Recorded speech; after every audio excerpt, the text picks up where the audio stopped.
आज का जो काम है ना ये है डोमेन और रेंज पे। सबसे पहले तो हम देखेंगे कि डोमेन क्या है और रेंज क्या है, फिर हम आगे उसके क्वेश्चंस पे आते हैं। ठीक है, लेट्स स्टार्ट विद डोमेन।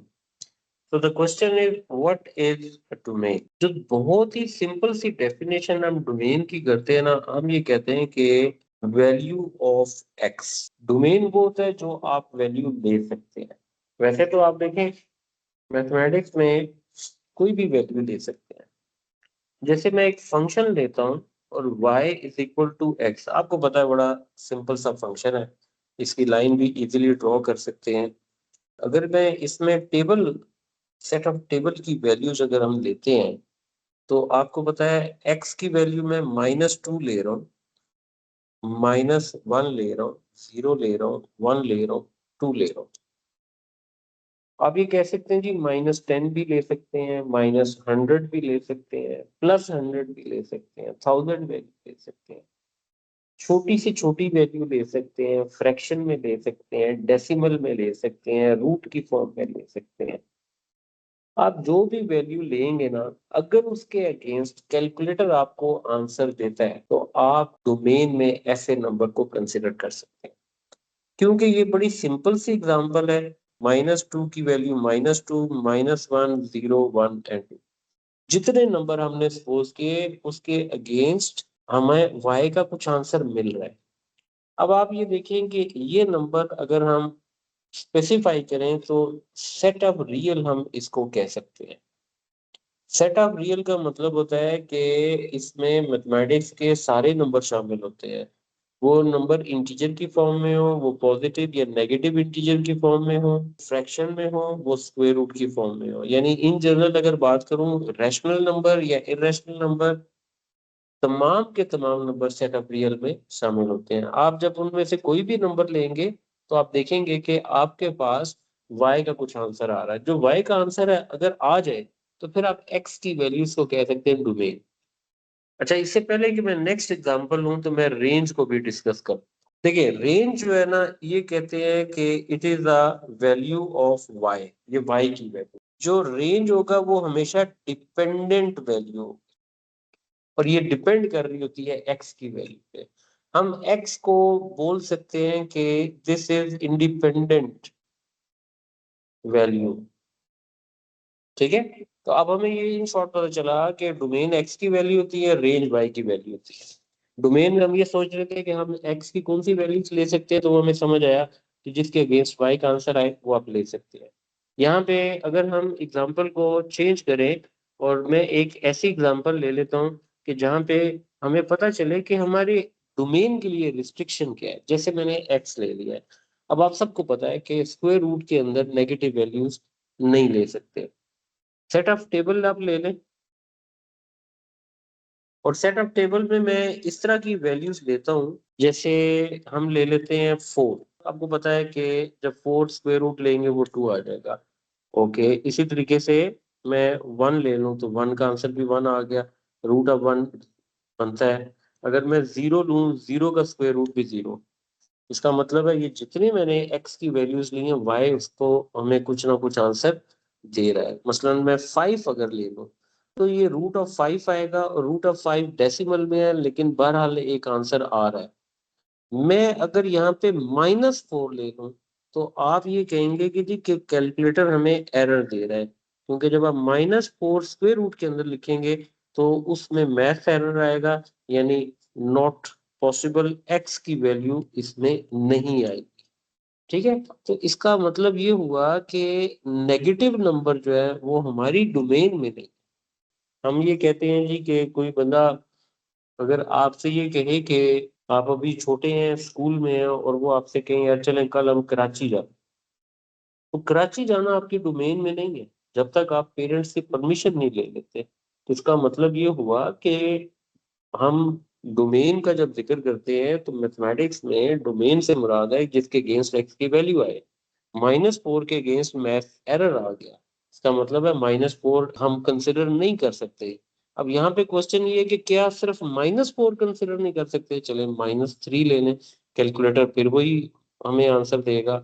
आप -1 ले लें, आप माइनस में कोई भी वैल्यू ले लें स्क्वायर रूट, उसमें आपको आंसर नहीं देगा। तो इसका मतलब ये हुआ कि ऐसी जगह पे जब डोमेन को स्पेसिफाई किया जाएगा, तो डोमेन को ऐसे स्पेसिफाई किया जाएगा कि इस क्वेश्चन में जो डोमेन है यानी x की वैल्यू है, वो आप ले सकते हैं ग्रेटर और इक्वल टू 0, ये डोमेन इस फंक्शन का बनेगा। ओके, अब देखें कि ये आपको पता चला कि हमने जो नेगेटिव वैल्यू ऑफ एक्स है वो नहीं ले सकते, यानी ये नेगेटिव वैल्यूज ऑफ एक्स जो है वो कोई एक नहीं है, बेशुमार है। -1, -2, -3, नेगेटिव में डेसिमल में भी हो सकता है, फ्रैक्शन में हो सकते हैं, नेगेटिव की कोई भी वैल्यूज हो सकती हैं, यानी सेट ऑफ वैल्यूज बन रही हैं।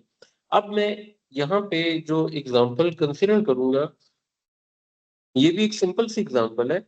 अब इस सिंपल सी एग्जांपल में देखिए मैं 1/x ले लेता हूँ। अब 1/x में अगर आप सेट ऑफ वैल्यूज लेते हैं तो आप सोचेंगे कि कौन सी वैल्यूज ली जाए। फॉर एग्जांपल x की वैल्यू आपने ले ली -3, -2, -1, 0, 1 एंड 2। -3 पे आंसर आ रहा है -1/3, -2 पे आंसर आ रहा है -1/2, -1 पे आ गया -1, 0 पे ये 1/0 बनता है।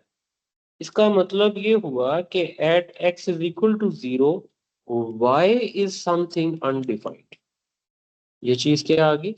This is something undefined.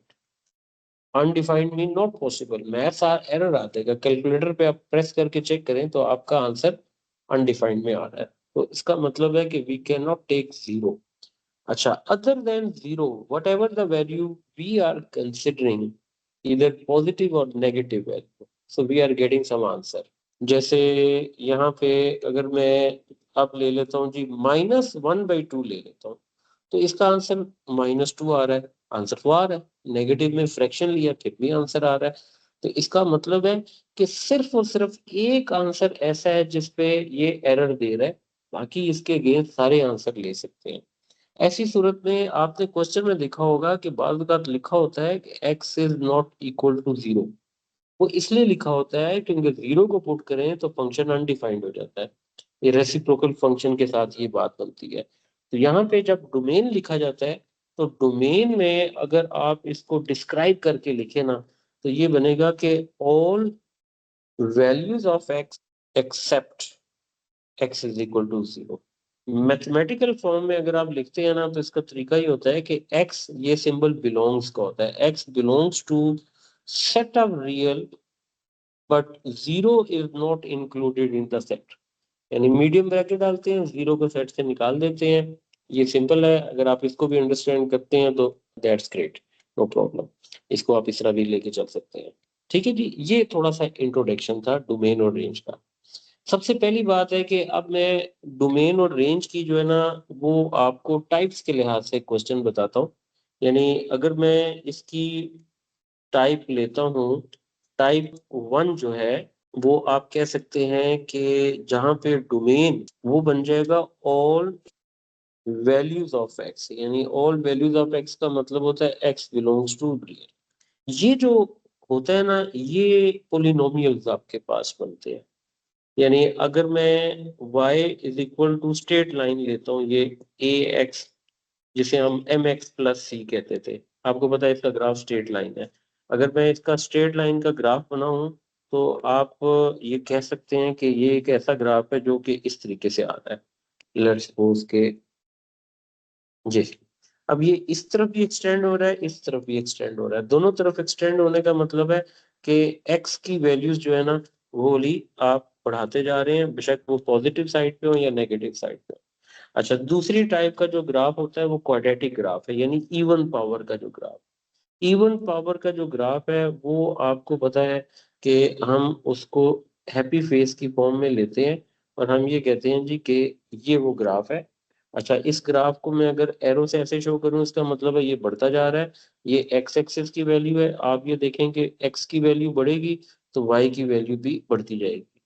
इसका मतलब है कि एक्स नेगेटिव साइड पे अगर आप लेते हैं, तो नेगेटिव साइड पे जितनी बड़ी मर्जी वैल्यू ले लें, 0 से अवे करते जाएं, तब भी आपके पास ग्राफ आता जाएगा। इसका मतलब ये हुआ कि आप जो डोमेन ले रहे हैं, यानी इसका भी जो डोमेन अगर हम लिखते हैं वो आएगा x बिलोंग्स टू रियल। इसका भी जब आप डोमेन लिखते हैं वो लाता है x बिलोंग्स टू रियल। और इसके साथ जैसे मैं लेता हूँ जी y इज इक्वल टू, अब क्यूबिक ग्राफ ले लेता हूँ ना, एक्स क्यूब का ग्राफ आसान सा, सिर्फ अंडरस्टैंडिंग की बात हो रही है तो मैं अभी आपको ये बता रहा हूँ कि जब आप एक्स क्यूब का ग्राफ लेंगे तो एक्स क्यूब का ग्राफ जो है वो जिस तरीके से बनता है हम उसको लेते हैं कि ये देखें, ये हमारे पास y is equal to x cube का ग्राफ है। ये अपवर्ड एरो शो कर रहा है, वैल्यू बढ़ती जा रही है, ये एक्स एक्सिस है और ये हमारे पास वाई एक्सिस है। आप जब ग्राफ को इस तरीके से एक्सटेंड कर रहे होते हैं ना तो आप किसी भी पॉइंट को चेक करें, उस पॉइंट की एक एक्स की वैल्यू होती है और एक वाई की वैल्यू होती है, ऐसे। इसी तरीके से मैं मसलन यहाँ पे पॉइंट लेता हूँ, अब आप इस पॉइंट को चेक करें कि यहाँ से एक्स एक्सिस पे आ रहा हूँ और यहाँ से वाई पे आ रहा हूँ। आप इनफैक्ट नोट करेंगे कि जो जो ग्राफ पे ऊपर जाते जा रहे हैं एक्स भी बढ़ता जा रहा है, वाई भी बढ़ता जा रहा है। ये देखें, मैं अगर यहाँ पे एक्स का पॉइंट लेता हूँ तो वाई का ये पॉइंट है। अब ये देखें नेक्स्ट क्या हो सकता है कि अगर यहाँ पे पॉइंट आएगा तो आप नेगेटिव साइड पे देखें कि वाई बढ़ता जा रहा है, ठीक है, और एक्स इस तरफ जा रहा है, यानी एक्स भी इंक्रीज हो रहा है, ये बढ़ता जा रहा है। इसका मतलब ये हुआ कि ये ग्राफ कभी यहाँ पे खत्म नहीं होगा, ये ऐसे चलता रहेगा। तो डोमेन भी आप जब ऐसी सूरत में लेंगे तो वो बोला एक्स बिलोंग्स टू रियल है। अब यहाँ से हम कंक्लूड कर सकते हैं कि जो पोलिनोमियल्स होते हैं, क्यूबिक इक्वेशन होगी, यानी लीनियर लाइन, क्वाड्रेटिक, क्यूबिक, या जिसमें पावर 4 हो जाए, पावर 5, पावर 6, पॉजिटिव पावर में कोई भी आप लेते जाएं, उस सारों का डोमेन जो होता है वो रियल होता है। अच्छा, ये था हमारे पास टाइप वन में। यानी टाइप वन में अब आपके पास ऐसी चीज आए तो आप ग्राफ को सामने रख के सोच सकते हैं, क्योंकि मैंने 3 ग्राफ बनाए हैं। ये 3 ग्राफ इजी हैं। एक तो हमारे पास ये ग्राफ है स्ट्रेट लाइन का, दूसरा क्वाड्रेटिक का है और तीसरा क्यूबिक का है। ये 3 मैंने आपके सामने ग्राफ बनाए हैं। तो इन ग्राफ के मुताबिक आप कह सकते हैं जी कि सेट ऑफ रियल बन रहा है, और यहीं से कंक्लूड कर लिया कि पोलिनोमियल के लिए डोमेन जो है वो रियल होता है। अच्छा, अब मैं आता हूँ इसमें टाइप टू की जानिब। अब टाइप टू जो है ना, ये मैंने यहाँ पे ये क्वेश्चन लिखे हुए। अब टाइप टू में हर वो क्वेश्चन जो रूट की फॉर्म में है, देखिए अब जैसे ए पार्ट है, आपने रूल क्या रखना है, अब याद रखिएगा स्क्वायर रूट वाला क्वेश्चन है। आपने ये देखें, ये जो रूट के अंदर फंक्शन है ना, रूट के अंदर कुछ भी लिखा हो उसको आपने ग्रेटर और इक्वल टू जीरो कर देना है। जब आप ग्रेटर और इक्वल टू जीरो करेंगे वो उसकी डोमेन की वैल्यू है। अब ये ए पार्ट हो गया। इसी तरीके से अगर बी पार्ट में देखें कि ये आ रहा है माइनस रूट ऑफ एक्स, और हमने क्या देखा था कि रूट के अंदर कुछ भी लिखा हो वो पूरी वैल्यू डोमेन निकालने के लिए हम लिखेंगे माइनस एक्स इज ग्रेटर और इक्वल टू जीरो। हमें तो एक्स चाहिए, माइनस को जब इनइक्वालिटी में दूसरी तरफ मल्टीप्लाई करेंगे तो वो less or equal to zero हो जाएगा। तो इसका मतलब है कि this is the domain of the function. कोई भी रूट के अंदर वाला फंक्शन आए तो अब आप उसका डोमेन बता सकते हैं। ये क्वेश्चन लिया, ये इनसाइड द रूट फंक्शन हमने उसको हाईलाइट किया, और जो कुछ हाईलाइट करेंगे उसको ग्रेटर और इक्वल टू जीरो कर दें, आपको डोमेन का पता चल जाएगा। अब x की वैल्यू फाइंड कर लें, तो ये वो क्वेश्चन है, इसका डोमेन 4 या 4 से बड़ा है। इसकी अंडरस्टैंडिंग देखें कैसे बन सकती है। मसलन आप कहते हैं जी कि x इज इक्वल टू 4 पे इसको चेक कर लेते हैं। At x is equal to 4, ये देखें 4 minus 4 under root zero, zero का आंसर जीरो है, इक्वालिटी शामिल है। आप ऐसा करो, 4 से छोटा नंबर ले लें, मसलन 3 ले लें, अब क्वेश्चन में पुट कर लें। देखें 3 माइनस 4 किया तो ये -1 आ गया, -1 का रूट तो ही नहीं सकता, इसका मतलब 4 से छोटे नंबर नहीं ले सकते। आप क्या लेंगे, 4 या 4 से बड़े नंबर लेंगे, ठीक। अच्छा, इसी तरीके से ये डी पार्ट को भी हम देख लेते हैं कि दिस इज 4 माइनस एक्स, मिलता जुलता क्वेश्चन है, लेकिन हमने अपने प्रोसीजर को फॉलो करना है। वो ये है कि रूट के अंदर जो भी फंक्शन है, जितना बड़ा मर्जी फंक्शन एक्सप्रेशन की फॉर्म में हो, आपने उसी फंक्शन को उठाना है, उसको ग्रेटर और इक्वल टू जीरो करना है और फिर एक्स की वैल्यू फाइंड कर लेनी है। ठीक है, अब ये देखें नेगेटिव साइड दोनों तरफ है, जब नेगेटिव से मल्टीप्लाई करेंगे इनइक्वालिटी चेंज हो जाएगी और आपके इस क्वेश्चन में ये डोमेन बन जाएगा। अब इस क्वेश्चन के मुताबिक आप चेक करना चाहें ना, अंडरस्टैंडिंग के लिए ये चेक करना बेहतर होगा, आपको क्लियर आइडिया होगा। आप देखें वो ये कह रहा है कि डोमेन 4 या 4 से छोटा है, आप 4 से बड़ा नंबर ले लें, मतलब आप 5 ले लें, क्वेश्चन में पुट कर दें। देखें 4 माइनस 5 लिया तो -1, यानी इसका मतलब है 4 से बड़े जितने नंबर लेंगे तो रूट के अंदर नेगेटिव साइन आएगा, जिसका रूट पॉसिबल नहीं होता। और अगर मैं 4 से छोटी वैल्यू ले लूं तो आप ये देखो, ये 4 -3 आ गया, तो छोटी वैल्यू 4 से छोटी कोई भी ले सकते हैं ना। जैसे मैं ले लेता हूँ at x is equal to -4 ले लेता हूँ, तो देखें ये 4, ये -4। अब आप देखो रूट के अंदर √8 आ जाएगा, √8 का डेसिमल का आंसर एग्जिस्ट करता है। तो इसलिए टाइप 2 में हमें ये पता चला कि जो स्क्वायर रूट फंक्शन होगा उसके अंदर वाला पूरे एक्सप्रेशन को आप ग्रेटर और इक्वल टू 0 करके एक्स की वैल्यू निकाल लें, वो आपका डोमेन बन जाएगा। इसका डोमेन इनइक्वालिटी के फॉर्म में आएगा। ओके, अब इसके बाद हम आते हैं यहाँ पे, इसको हम नाम दे देते हैं टाइप 3 का। तो टाइप 3 में रेसिप्रोकल फंक्शन है। देखिए रेसिप्रोकल 1 ओवर की फॉर्म में कोई भी फंक्शन हो, आपने बस सीधा सा एक काम करना है कि आप ये करेंगे, ये देखिए डिनोमिनेटर में आपने ये सोचना है कि x की क्या वैल्यू ले लें कि आपका जो फंक्शन है वो 0 बन जाए। x की वैल्यू देखो 2 - 2 0 है, ठीक है, तो इसका मतलब क्या है, x is not equal to 2। आपने बस देखना है कि डिनोमिनेटर किस पॉइंट पे आपको 0 दे रहा है, बस वो पॉइंट आपने एग्जेम्प्ट करना है। यानी अब मैं जब इसका डोमेन लिखूंगा तो मैं कहूंगा all values of x except x is equal. अच्छा, इसी तरीके से जब हम नेक्स्ट क्वेश्चन पे आएंगे, अगर मैं अब x-1 है ना, तो x की जगह 1 ले लूं तो उसका मतलब है कि ये देखें, अगर मैं x की जगह 1 लेता हूँ, ये बन जाएगा 1 - 1 0, 0 मल्टीप्लाई बाय x-2, 1/0 बन गया। तो इसका मतलब है I can not take x is equal to 1।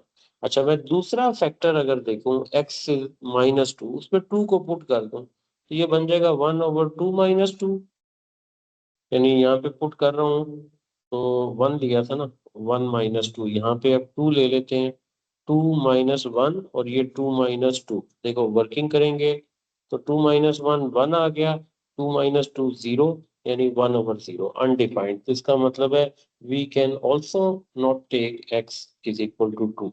और when we write its domain, तो डोमेन इसका बन जाएगा कि all values of x except x is equal to 1 and 2। ठीक है, ये 3 टाइप हो गई हैं। अब हम आते हैं फोर्थ टाइप पे। आप गौर करें कि फोर्थ टाइप जो है ना, इसमें रूट भी मौजूद है और फ्रैक्शन भी मौजूद है। मतलब ये हुआ कि अगर आप 2 लेते हैं तो ये देखें at x is equal to 2 करते हैं, ये बन जाएगा 1/2 - 2, 1/0 और 0 का √0, यानी अनडिफाइंड आ रहा है। इसका मतलब है we can not take 2। Okay, अब रूट के अंदर वाला फंक्शन हमने हाईलाइट किया, जैसे हमने इसको टाइप 2 में सीखा था कि रूट के अंदर कुछ भी हो उसको आपने हाईलाइट करना है, और उसको हाईलाइट करके ग्रेटर और इक्वल टू 0 करें, फिर 2 को उधर लेके जाएं तो ये आ जाएगा। अब ये इनइक्वालिटी एक्सप्लेन कर रही है कि x इज इक्वल टू 2 और x इज ग्रेटर देन 2। अब देखिए x 2 के बराबर नहीं हो सकता, क्योंकि इससे फंक्शन अनडिफाइंड आ रहा है, जैसा कि हमने यहाँ पे लिखा था। इसका मतलब है कि ये जो इनइक्वालिटी है ना, ऐसे केस में सिर्फ ग्रेटर के केस में बनेगा, सिर्फ ग्रेटर लेंगे। यहाँ से हमें इसका डोमेन क्लियर हो गया, ठीक हो गया। यानी जिस क्वेश्चन में फ्रैक्शन आ जाए और स्क्वायर रूट आ जाए, आपने आपने देखना है कि वो डिनोमिनेटर किस पॉइंट पे डिफाइंड नहीं है, उसको अपने एक्स से नॉट इक्वल कर देना है, और स्क्वायर रूट की वजह से जो अंदर वाला एक्सप्रेशन है उसे ग्रेटर देन 0 कर दें और वहां से एक्स की वैल्यू निकाल लें। ठीक है, अच्छा, ये 4 टाइप्स बनती हैं, ये हमने देखे अभी सारी की सारी टाइप्स हमने डिस्कस कर ली हैं, इसको हम कह देते हैं। ओके, अब जो कुछ भी आएगा ना वो आपको इम्प्रोवाइज करना पड़ेगा अपने बेसिक कॉन्सेप्ट के साथ। देखिए ये जो क्वेश्चन बन रहा है ये क्वेश्चन बन रहा है जी टाइप नंबर 2 से, क्योंकि रूट फंक्शन है और हमने रूट फंक्शन में ये देखा है कि अगर हम इसको हाईलाइट करें तो रूट फंक्शन में हाईलाइट करके ये बन जाएगा। आपको पता है डोमेन निकालना है तो डोमेन में आप क्या करते हैं, जो रूट के अंदर वाला फंक्शन है उस फंक्शन को हम ग्रेटर और इक्वल टू 0 करते हैं। अब आप याद करें कि हमने क्वाड्रेटिक इनइक्वालिटी के टॉपिक में इनइक्वालिटी को लिखा था ग्रेटर साइन और लेस साइन से। ये देखें अगर आप एक्स को एक्स से मल्टीप्लाई करेंगे तो एक्स स्क्वायर बन जाएगा, तो ये तो क्वाड्रेटिक बन गया। अब हम इसको यहाँ पे छोड़ नहीं सकते, तो इसमें हमने दो चीजें की थी। एक तो पहले आप इनका आंसर निकाल लें, यानी वो आंसर कैसे निकलता है, हम सपोज कर लेते हैं कि दिस इज इक्वल टू 0। तो इक्वल टू 0 का मतलब है एक्स की वैल्यू 0 आ गई और एक्स की वैल्यू 4 आ गई। तो हम इस तरह करके इसको लिखते हैं एक्स इज इक्वल टू 0 और एक्स इज इक्वल टू 4। लेकिन आंसर तो इनइक्वालिटी के फॉर्म में लेना है, तो ग्रेटर का साइन अगर आए तो मैंने इसकी टेक्निक आपको याद बताई थी। ठीक है, दो तरह के मेथड बताए थे। एक मेथड में तो हमने ये किया था कि हम इसको स्केच कर लेते थे। ये दो आंसर ये बताते हैं कि हमारा ग्राफ 0 और 4 से थ्रू हो रहा है। ये 0 आ गया, ये 4। ग्रेटर देन की इनइक्वालिटी शो करती है पॉजिटिव वाई एक्सिस।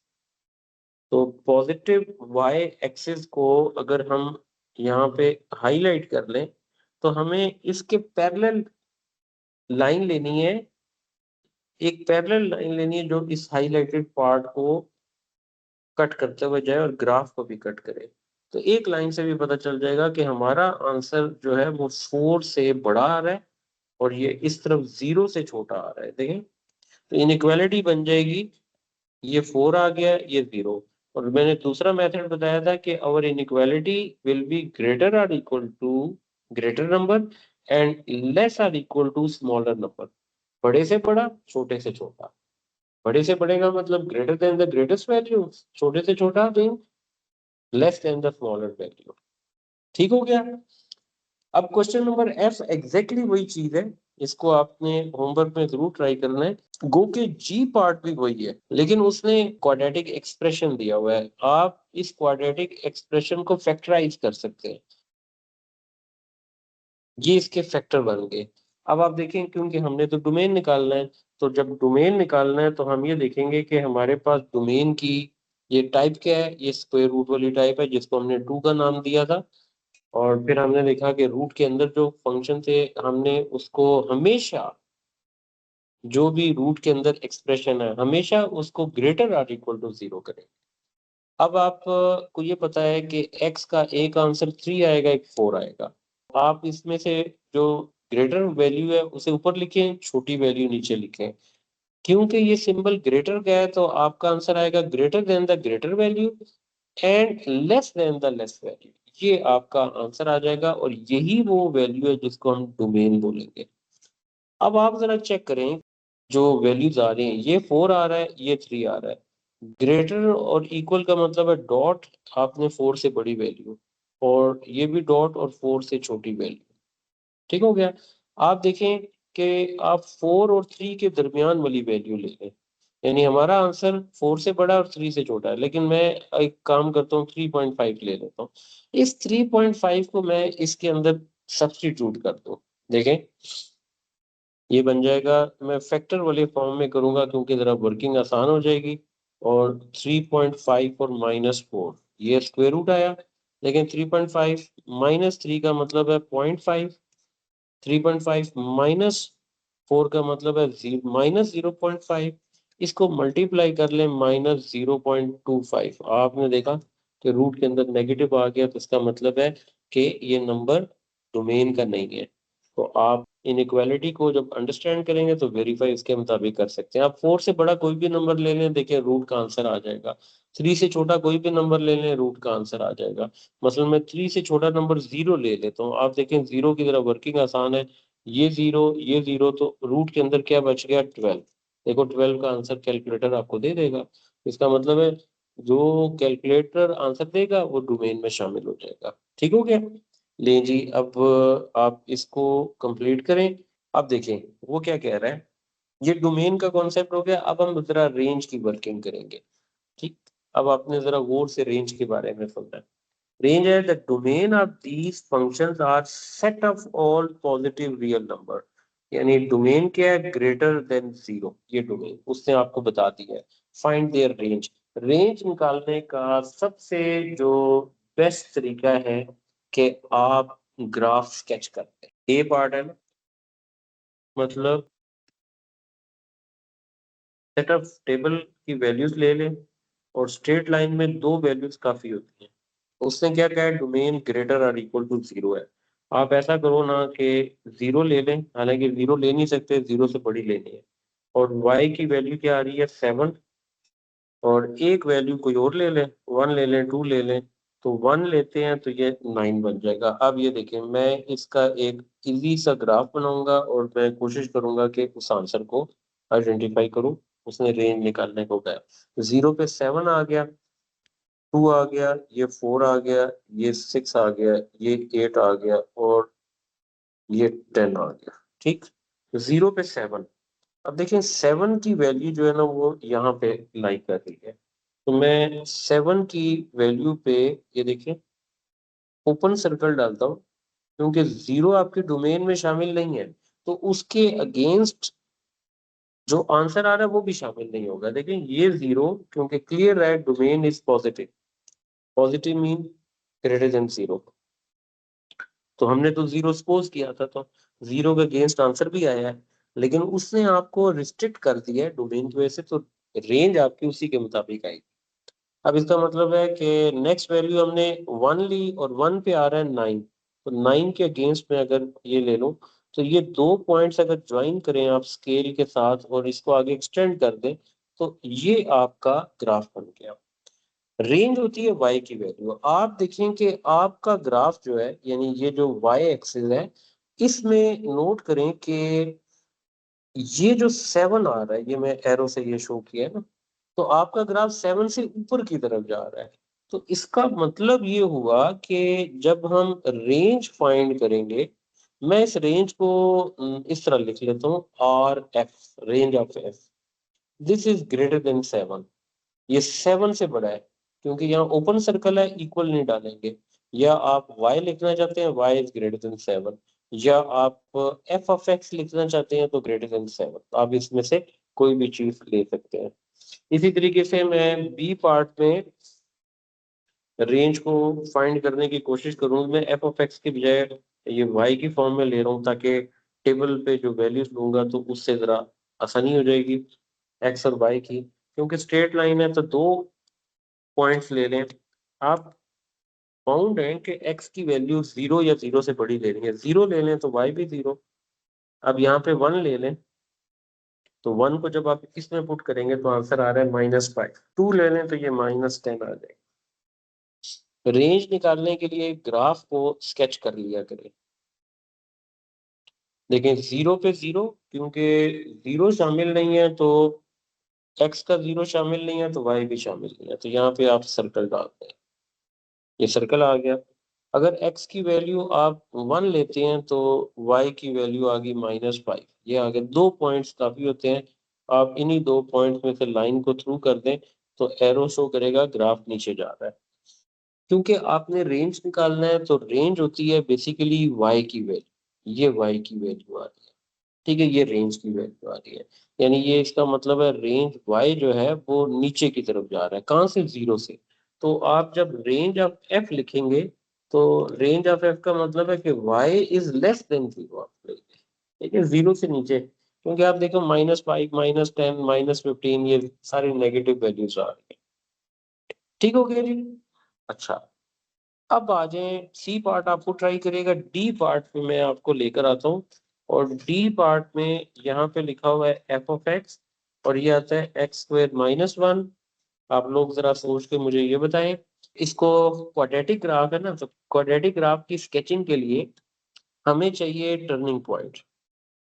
क्योंकि रेंज निकालने के लिए स्केचिंग बेस्ट तरीका है, तो हमें टर्निंग पॉइंट चाहिए। तो मेरा आपसे क्वेश्चन है ये, अब आप मुझे ये बताएं कि इसकी कंप्लीटिंग स्क्वायर फॉर्म क्या बनेगी। आप 1 मिनट ले लें और फिर मुझे आंसर कर दें। चले मैं बताता हूँ आपको, इसमें कोई वर्किंग करने की जरूरत नहीं है। देखो ये एक्स है ना, एक्स स्क्वायर है। अगर मैं इसको लिख दूं x-0 स्क्वायर -1, ये कंप्लीटिंग स्क्वायर का फॉर्मेट बन गया।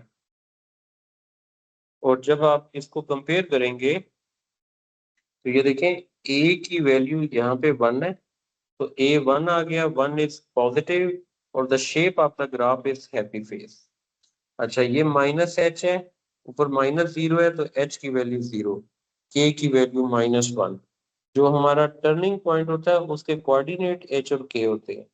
h की वैल्यू 0, y की value -1।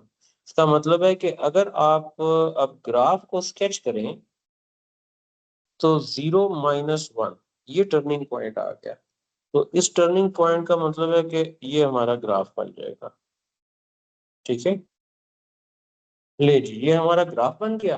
This is x axis, this is 0 and this is y axis. Okay, देखें ये ग्राफ जो है ना, ये एरो शो कर रहा है, ये ग्राफ ऊपर की तरफ है। इस ग्राफ की मिनिमम वैल्यू जो है ना वो ये -1 है। यानी आप ये देखें कि रेंज होती है y की वैल्यू, आप इस ग्राफ की मिनिमम वैल्यू से ग्राफ के साथ साथ जाए तो y ऐसे ऊपर की तरफ जा रहा है। यानी इसका मतलब है कि आपका जो रेंज है वो टर्निंग पॉइंट से स्पेसिफाई होगा।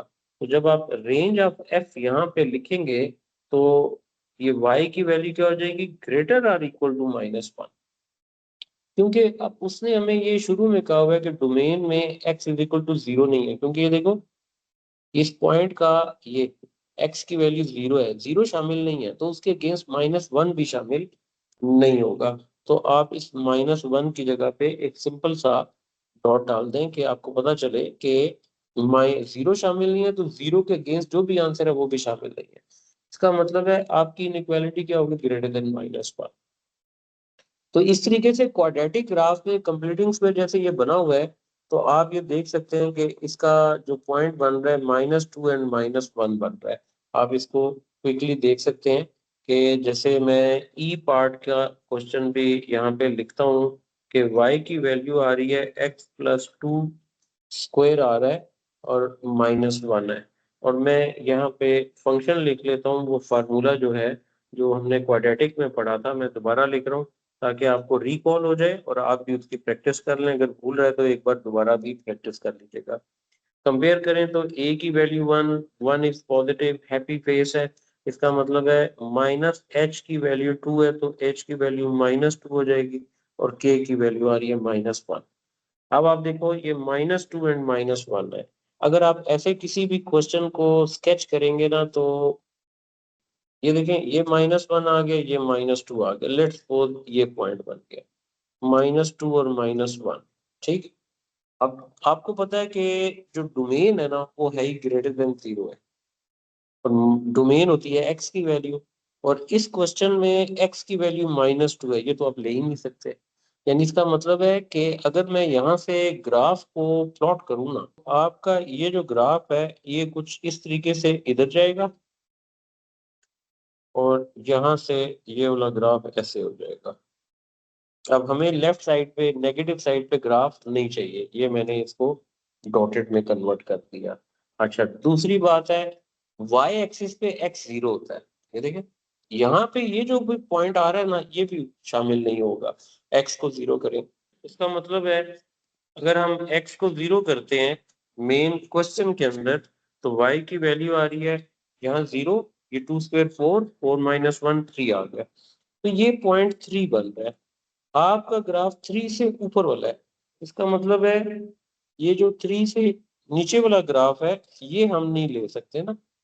ठीक है, ये वाला ग्राफ जो है ना इसको हम नहीं ले सकते। तो आप जिस टाइम x की वैल्यू 0 है, तो 0 से ऊपर जो y बन रहा है ना, ये देखें, ये आपका रेंज आ रहा है। तो ग्राफ भी ऐसे ऊपर बढ़ता जा रहा है। इसका मतलब है कि जिस टाइम हम रेंज ऑफ f लिखेंगे तो y की वैल्यू ग्रेटर देन 3 आ रही है, तो उसके अगेंस्ट ये शामिल नहीं था। ठीक हो गया। तो इस तरीके से आप स्पेसिफाई करते हैं। अच्छा, कुछ जगहों पे ना जो हमारा डोमेन होता है ना वो बार बार रिस्ट्रिक्ट हो जाता है। देखें ये स्ट्रेट लाइन है, तो स्ट्रेट लाइन में हमें कोई इशू नहीं है। हम ये कर सकते हैं कि आप ये देखो 0 से 8 तक का लेना है। आप क्या करें कि ए पार्ट में ना स्ट्रेट लाइन के अंदर बिल्कुल कोई इशू नहीं होता। आप पहले f(0) ले लें, तो ये आंसर 0 आ गया। फिर 8 ले लें, तो ये 16 आ गया। यानी इसका मतलब है रेंज बनानी है ना, ग्राफ बनाए बगैर आप कह सकते हैं y इज ग्रेटर और इक्वल टू 0, लेस और इक्वल टू 16। यानी 0 के साथ इक्वालिटी थी क्वेश्चन में, 0 शामिल है, 8 शामिल है, तो उसके अगेंस्ट y के आंसर भी शामिल है। लेकिन जहां पे आप क्वाड्रेटिक ग्राफ ले लें, जैसे मैं लेता हूँ F of x is equal to x square, क्योंकि एक्स स्क्वायर एक सिंपल ग्राफ है, तो सिंपल ग्राफ को आप इजीली स्केच कर सकते हैं। ये ग्राफ शो कर रहा है, इसका भी ये ऊपर की तरफ जा रहा है। उसने कहा जी कि -1, यानी आप ये -1 ले लें और यहाँ पे आप 4 ले लें। ठीक है, यहाँ पे मैं -1 ले लेता हूँ। देखें -1 पे आप ये वैल्यू लें और इसमें जब पुट करेंगे -1 को, तो आप देखेंगे कि आपके पास ये वाली वैल्यू आ जाएगी +1, ये 1। और जब आप 4 को इसमें पुट करेंगे, तो 4 के अगेंस्ट जो आंसर आ रहा है वो 16 आ रहा है। तो आपके पास वैल्यूज जो है ना वो इसके दरमियान लाई करें। ठीक है, अब ये देखें ये 1 आ रहा है, ये 16। लेकिन हमें जो होता है ना ग्राफ के अगेंस्ट y की वैल्यू लेनी होती है। आप ये देखो कि ग्राफ के अगेंस्ट 0 की वैल्यू यहाँ तक आ रही है, यानी ये 0 से शुरू होगा। मिनिमम पॉइंट इस ग्राफ का टर्निंग पॉइंट देखें वो क्या आ रहा है, 0 एंड 0। ठीक है, तो 0 से लेकर मैक्सिमम पॉइंट ये 16 जा रहा है। तो क्वाड्रेटिक के अंदर आपको ख्याल रखना होता है, जब हमने इसमें रेंज फाइंड करना है, तो रेंज की बात हम ये करेंगे कि y की वैल्यू आ गई, इट इज ग्रेटर और इक्वल टू 0 और लेस और इक्वल टू 16। ठीक है, हालांकि जो डोमेन उसने दिया हुआ था कि x इज ग्रेटर और equal to -1, less equal to 4, -1 पे +1 आ रहा था, ये देखें +1। लेकिन ये देखें ये जो ग्राफ का ये पोर्शन है ये ओरिजिन से जा रहा है, तो मिनिमम पॉइंट पर हमें यहाँ पे लेना पड़ा है, तो वहां से हम इसको लेके चलेंगे।